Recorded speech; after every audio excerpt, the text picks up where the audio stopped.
मैं सरफराज मोमिन आप लोगों का स्वागत करता हूं आपके यूट्यूब चैनल ज्ञान स्टडी सेंटर में। तो आज हम लोग मियोसिस और उसके फेजेस के बारे में पढ़ रहे होंगे, मतलब मियोसिस एंड इट्स फेजेस के बारे में पढ़ रहे होंगे। इससे पहले वाले लेक्चर में इंटरफेज और एम फेज को अच्छी तरह से बताया गया था, मतलब माइटोसिस के बारे में हम लोगों ने समझ चुके थे कि माइटोसिस क्या होता है, उसके अंदर जितना भी फेजेस चल रहे होते हैं सारे फेजेस के डिटेल्स को हम लोगों ने स्टडी कर रखा है। अभी हम लोग मियोसिस के बारे में पढ़ेंगे और इसके फेज के बारे में पढ़ेंगे।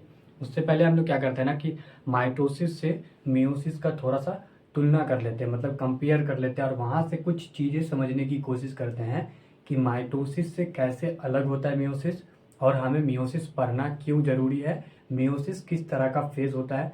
ये सब चीज़ माइटोसिस से मियोसिस का अगर हम कंपेयर करते हैं तो हमें अनुमान लग जाएगा, हमें समझ में आ जाएगा कि किस तरह से चीज़ें बदलेंगी और क्या क्या चीज़ हम लोगों को दिमाग में रख के चलना है। ठीक है, तो अगर हम लोग माइटोसिस की बात करें तो माइटोसिस एक तरह का इक्वेशनल डिवीजन होता है। इक्वेशनल डिवीजन कैसा, मतलब कि जैसा पेरेंट सेल में जो भी सेल होगा वही सेल डॉटर या प्रोजेनी सेल में भी देखने को मिलेगा। जैसे हैप्लॉइड सेल अगर पेरेंट सेल का होगा तो आपको डॉटर या प्रोजेनी सेल में भी हैप्लॉइड सेल ही देखने को मिलेगा। अगर डिप्लॉइड सेल है पेरेंट सेल में तो वो आपको प्रोजेनी या फिर डॉटर सेल में भी आपको डिप्लॉइड सेल देखने को मिलेगा। मतलब यहाँ पे जो है ना, ये जो 2n देखने को मिला है इस सबको हम लोग डॉटर सेल्स बोल रहे होते हैं। और इसमें इक्वेशन माइटोसिस में जो डॉटर सेल बनता है, कितना डॉटर सेल बन रहा होता है, 2 बन रहा होता है। मतलब पेरेंट सेल से जो डिवीजन होने के बाद जो सेल्स का फॉर्मेशन होता है, जो दो मतलब डॉटर सेल्स बनते हैं, उसमें उसकी नंबर 2 होती है। इसमें कोई मेजर वेरिएशंस देखने को नहीं मिलता है। क्यों नहीं देखने को मिलता है? क्योंकि जैसा पेरेंट सेल था वैसा ही आपको क्या देखने को मिल रहा है, डॉटर सेल भी। तो इसमें ज़्यादातर वेरिएशंस आपको देखने को नहीं मिलेगा कि सेल्स के डिवीजन के बाद आपको इतना चेंजिंग देखने को मिला कि पहले वाला सेल से दूसरा वाला सेल एकदम ही अलग है। ऐसा नहीं होने वाला है। यहाँ पे वैसा सेम टू सेम होगा, जैसा आपको पेरेंट सेल था वैसा ही आपको डॉटर सेल भी देखने को मिलेगा। इसलिए हम कहते हैं कि माइटोसिस में मेजर वेरिएशंस देखने को नहीं मिल रहा होता है। अब जैसे हम लोग अब मियोसिस की बात करें तो मियोसिस को हम लोग रिडक्शनल डिवीजन बोलते हैं हम लोग। अब ये रिडक्शनल का मतलब ही क्या होता है, रिड्यूस होना, मतलब कि किसी भी चीज़ का घटना। कोई चीज़ घटता है तो हम लोग क्या बोलते हैं कि रिड्यूस हो रहा है वो सामान। तो यहाँ पे ये डिवीजन कैसा है, रिडक्शनल है। अब रिडक्शनल है तो इसमें क्या होगा कि जब ड्यूप्लाइड सेल अगर पेरेंट सेल है और उसका डिवीजन हो रहा है तो हम लोगों को हैप्लॉइड सेल देखने को मिलेगा। और उसमें भी कितने हैप्लॉइड सेल, तो 4 हैप्लॉइड सेल देखने को मिलेगा। मतलब यहाँ पे जो माइटोसिस में था डॉटर सेल की नंबर कितनी थी, 2। लेकिन मियोसिस फेज के बाद, मियोसिस प्रोसेस के बाद डॉटर सेल की संख्या कितनी हो जा रही है, सीधा 4 हो जा रहा है। और यहाँ पे इस डिवीजन में हम लोग देख रहे हैं कि जैसा पेरेंट सेल था वैसा ही आपको डॉटर या फिर प्रोजेनी सेल देखने को नहीं मिल रहा है। यहाँ पे बहुत वेरिएशन है, बहुत चेंजिंग है। और किस तरह का चेंजिंग है कि अगर ड्यूप्लाइड सेल अगर पेरेंट सेल का था तो उसमें क्या होगा कि चेंजिंग होने के बाद, डिवीजन होने के बाद जो डॉटर या फिर प्रोजेनी सेल देखने को मिलेगा वो आपको देखने को मिलेगा सीधा सीधा हैप्लॉइड सेल में। और उसमें भी उसकी नंबर कितनी होगी, 4। अब जैसे मान लेते हैं कि 4n सेल है तो उसका डिवीजन होने के बाद आपको कैसा सेल देखने को मिलेगा, समझ चुके होंगे, डिप्लॉइड सेल देखने को मिलेगा। सीधा आधा देखने को मिल रहा है उसमें, डिप्लॉइड सेल देखने को मिल रहा है। और उसमें भी कितना, तो 4 डिप्लॉइड सेल देखने को मिल रहा है। अभी एक दिमाग में आएगा कि हैप्लॉइड सेल भी डिवीजन कर सकता है मियोसिस प्रोसेस के मीडियम से, तो ऐसा नहीं है। आपको ये देखने को नहीं मिलेगा कभी भी कि हैप्लॉइड सेल मियोसिस प्रोसेस के मीडियम से अपने आप को डिवाइड कर रहा है या अपना डिवीजन करवा रहा है। ऐसा नहीं होगा। कभी भी पूछे कि क्या मियोसिस फेज के द्वारा या फिर मियोसिस फेज के मीडियम से हैप्लॉइड सेल अपने आप को डिवाइड कर सकता है, तो ये ऐसा नहीं होता, ऐसा देखने को भी नहीं मिलता। तो हम लोग डायरेक्ट बोलेंगे कि नहीं, ऐसा नहीं होगा, ये संभव नहीं है। अभी हम लोग इसको और अच्छे से समझे मियोसिस और माइटोसिस को एक एग्जांपल्स के मीडियम से, जो एग्जांपल का हम लोगों ने पिछले क्लास में भी मतलब चर्चा कर रहे थे। तो हम लोग बोले थे कि अगर एक पेरेंट है जिसके पास अपनी जायदाद है और उसका जायदाद अगर मान लेते कि 100 रुपये है, तो माइटोसिस प्रोसेस या फेज के बाद, माइटोसिस फेज के बाद जो पेरेंट होगा वो अपने बच्चों में भी उतना ही जायदाद डिवाइड करेगा, उतना ही जायदाद बांटेगा जितना उसके पास था। और उतना ही मतलब अपने ही इतना बांटेगा। जैसे मान लेते हैं कि अगर पेरेंट के पास 100 रुपये है तो वो अपने दोनों बच्चों में भी उतना ही पैसा बांटेगा जितना उसके पास था। मतलब 100 रुपये था, 100 रुपये को ऐसे बांटेगा कि दोनों बच्चे में भी 100 100 रुपये डिवाइड हो सके। मतलब पेरेंट के पास अगर मान लेते हैं लेट से कि 50 रुपये है, उसको अपने बच्चों में 50-50 रुपये करके ही बांटना है जायदाद, मतलब अपने ही इतना बांटना है, अपने इक्वल का बांटना है।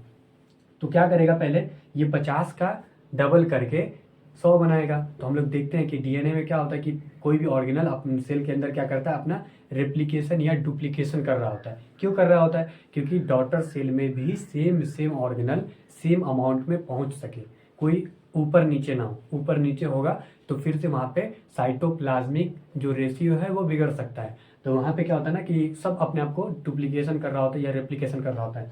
सेम इसी तरह से ये जो पेरेंट है, ये जो पिताजी हैं, ये भी अपने पैसों का क्या कर रहे हैं, रेप्लिकेशन कर रहे हैं, डुप्लीकेशन कर रहे हैं। जिससे क्या हो रहा है, 50 के बदले अब कितना हो गया, 100 रुपये। अब 100 रुपये को 2 बराबर हिस्सों में 50-50 करके बांटना ईजी है। तो यहाँ पे क्या करेगा, 50-50 रुपये करके बांट दिया। अब इससे क्या मालूम चल रहा है कि जो पेरेंट सेल में जितना पेरेंट सेल के पास जायदाद था, अब उतना ही करके दोनों बच्चों के पास भी जायदाद है। तो सेम वही चीज़ देखने को मिलता है। हेप्लॉइड सेल था, बाद में डॉटर सेल में भी हेप्लॉइड सेल देखने को मिलता है। ये किस फेज में देखने को मिलेगा, तो सिर्फ माइटोसिस में। अब अगर मियोसिस की बात करें तो मियोसिस में अगर मान लेते हैं कि किसी पेरेंट के पास 50 रुपये है, तो ये क्या करेंगे, इनको पैसा बांटना है। अब कैसे बांटेंगे, इनके पास जो डॉटर सेल बनने वाला है वो कितना डॉटर सेल बनने वाला है, 4। अब ये 50 रुपये करके नहीं बांट सकते सबको, तो ये क्या करता है ना, पहले ये डुप्लीकेशन करता है। डुप्लीकेशन होगा तो 50 का बदला कितना हो जाएगा, 100 रुपये हो जाएगा। अब इस 100 रुपये को अब ये ऐसे बांटेंगे कि 4 बच्चों में बराबर बराबर बट सके। अब तो ऐसा नहीं होगा कि फिर से डुप्लीकेशन करेंगे और 100 बनाएंगे तो कितना बनेगा, 200। अब 4 में बांटेंगे तो कितना बटेगा, 50-50 करके बटेगा। लेकिन यहाँ पे 2 बार डुप्लीकेशन या रेप्लिकेशन नहीं हो रहा होता है, सिर्फ एक बार आपको डुप्लीकेशन या रेप्लिकेशन होता हुआ दिखेगा, जो कि दिख चुका है। तो अब इस 100 रुपये का क्या करने वाला है, ये बंटवारा करने वाला है। और ये जब बंटवारा करेगा तो इस वाले फेज को हम लोग बोलते हैं मियोसिस 1। इस फेज को हम लोग क्या बोलते हैं, मियोसिस 1। इस फेज के बाद ये अपने 2 बच्चों में 100 रुपये का बंटवारा करता है, और जब बंटवारा करेगा तो बराबर इक्वल करेगा। तो यहाँ पर 50-50 रुपये करके बंटवारा हो जाता है। तो मियोसिस 1 का जो फेज था वो कंप्लीट हो चुका है। लेकिन इनके पास जो है ना 2 बच्चे नहीं है, 4 बच्चे हैं। तो 2 बच्चे को तो दे चुका है, लेकिन अभी 4 और बाकी है। तो अब करेगा मियोसिस 2 फेज, यहाँ से स्टार्ट होता है। और मियोसिस 2 फेज में क्या होता है, पहले 50 रुपये का 2 बच्चों में बराबर बराबर बंटवारा हो जाता है। और किस तरह से होता है, 25 रुपये और 25 रुपये हो चुका खत्म। फिर दूसरा जो सेल था, जो दूसरा मियोसिस 1 में जो दूसरे सेल को दिया गया था 50 रुपये रेप्लिकेशन वाला, वो भी क्या करेगा, अपना बंटवारा करेगा मियोसिस 2 फेज के जरिए। तो यहाँ पर भी 25-25 करके बंटवारा हो जाता है। तो हम देखिए कि पेरेंट सेल के पास कितना था, 50 रुपये, और इसके डॉटर सेल सबके पास कितना रुपये है, 25-25 रुपये, या प्रोजेनी सेल के पास 25-25 रुपये करके जा रहा है, जो कि दिख रहा था। डिप्लॉइड सेल था और उसका डायरेक्ट आधा haploid cell, haploid cell, haploid cell, haploid cell. कितने सेल देखने को मिले, 4 सेल। तो हम लोग मियोसिस फेज में देख चुके हैं कि किस तरह से हेप्लॉइड सेल का बंटवारा नहीं होता है, डिप्लॉइड सेल का बंटवारा होता है। और किस तरह से होता है, तो वो आधा आधा करके बंटवारा होता है। मतलब यहाँ पे वेरिएशंस देखने को मिलेगा, और बहुत अच्छे से वेरिएशन देखने को मिलेगा। और उसी वेरिएशंस को हम लोगों को क्या करना है, स्टडी करना होता है। हम लोग माइटोसिस और मियोसिस को कंपेयर करके ये चीज़ तो समझ चुके हैं कि माइटोसिस में किसी भी तरह का वेरिएशन था ही नहीं। अब वेरिएशन कहाँ देखने को मिलेगा, तो मियोसिस में। अब हम लोग मियोसिस को बहुत अच्छे ढंग से कवर करने जाएंगे कि मियोसिस में किस तरह का फेज देखने को मिलेगा और किस तरह का वेरिएशंस का हम लोगों को सामना करना पड़ सकता है। तो अब हम लोग देखेंगे मियोसिस और उसके फेज को, उसका फेज कितना टाइप का देखने को मिलेगा। अब जैसे कोई डिप्लॉइड सेल है और वो जब अपने आप को डिविजन्स के फेज में एंटर करेगा तब क्या क्या देखने को मिलेगा, जो चीज़ हम लोग पहले पढ़ चुके हैं उसके बारे में भी देखेंगे। जैसे कोई डिप्लॉइड सेल है तो जब जैसे ही वो डिवीजन सेल की तरफ मूव करता है तो वो पहले इंटर फेज में जाता है, जिसको हम लोग प्रिपरेटरी फेज बोलते हैं। मतलब डिवीजन से पहले डिवीजन की तैयारी इसी फेज में हो रही होती है। और इस फेज में कितने फेज देखने को मिलते हैं, फर्दर 3 फेजेस। एक G1 फेज होता है, एक S फेज, एक G2 फेज। G2 फेज के बाद क्या होता है कि मियोसिस 1 स्टार्ट हो जाता है। मियोसिस 1 में क्या क्या देखने को मिलेगा, तो इसमें देखने को मिलेगा आपको पहले कैरियोकाइनेसिस, जिसमें न्यूक्लियस का डिवीजन होता हुआ दिख रहा होता है। इसमें भी कैरियोकाइनेसिस में भी क्या क्या, प्रोफेज 1, मेटाफेज 1, एनाफेज 1 और टीलोफेज 1 ऐसा फेज चल रहा होता है। लेकिन पहले क्या चलेगा, मियोसिस 1 में कैरियोकाइनेसिस में प्रोफेज 1 चलेगा। और इस मियोसिस में हम लोगों को कुछ नहीं पढ़ना है, सिर्फ प्रोफेज 1 को ही पढ़ना है। अब इसका ये मतलब नहीं कि मेटाफेज 1, एनाफेज 1 और टीलोफेज 1 अलग अलग से पढ़ रहे, जैसे हम लोग इसमें पढ़ रहे थे, माइटोसिस में पढ़ रहे थे। इसमें वैसा नहीं होगा, इसमें आपको सिर्फ प्रोफेज 1 के बारे में पढ़ना है, बाकी सब चीज़ आपको खुद ब खुद समझ में आ जाएगा। तो क्या होता है, कैरियोकाइनेसिस में सबसे पहला फेज स्टार्ट होता है प्रोफेज 1। प्रोफेज 1 में भी फर्दर कितने फेज स्टार्ट हो जाते हैं, 5 फेजों से होकर गुजरना पड़ता है, जिसको हम लोग बोलते हैं लेप्टोटीन, जाइगोटीन, पैक्टोटीन, डिप्लोटीन और डाइकाइनेसिस। मतलब इसको हम लोग शॉर्टकट में याद रखें तो ला जरा पेन दे दे, ऐसा बोल सकते हैं।